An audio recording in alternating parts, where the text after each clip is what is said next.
Genesis 38 from verse 8 to 10 tells me that God is interested in this matter. A man called Onan slept with his brother's wife in order to give seed to his brother who died without a child. That is their pattern those days. So after enjoying himself thoroughly with his brother's wife, when it was time to release so that the woman can have a baby, he came out and spilled it on the ground. The Bible says God saw it. It made him angry. He killed the man right on the spot and went ahead and put it in the Bible for us. That is to tell you that God is interested in that aspect of marital relationship. Some of you think it's something you do only when God is not looking, when the takes light. Let us do it quickly. Before God turns around to look at us, we have finished. No. Don't hurry. God knows you are doing it. It's part of the package for marriage. He intentionally gave it to you as pleasure for your marriage. To enjoy. And some of you, women here, have never really enjoyed it. You have had 2, 3, 4 children, but you've never enjoyed it. Why? Because you have husbands who don't know how to do it. And do it well. There are some Christian men that rape their wives. They are Christians, but they rape their wives. And that is not good. A woman is not like an electric lamp. You switch her on when you want and switch her off when you want. It doesn't work like that. Some of you men here, the only romantic word on your lip is Ogelaiwe.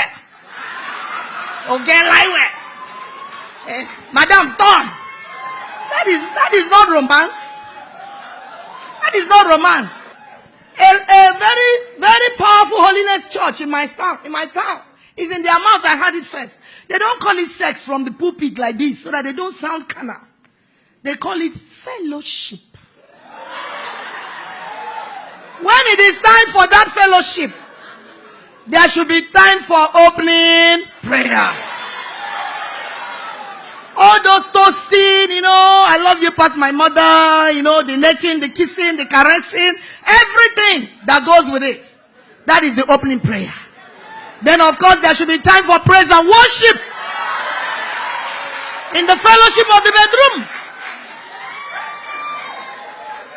It goes also with testimonies. Remember all the good things that your husband is doing for you. All the good things. Talk to each other. Talk. Don't just do it as something you do in the dark. Everybody's mouth is sealed. And then you can't even look at each other's face. That's not how it should be done. It's a fellowship. Let it come alive. Because if you do it the right way, you wouldn't have to apply for visa before your wife gives you entrance.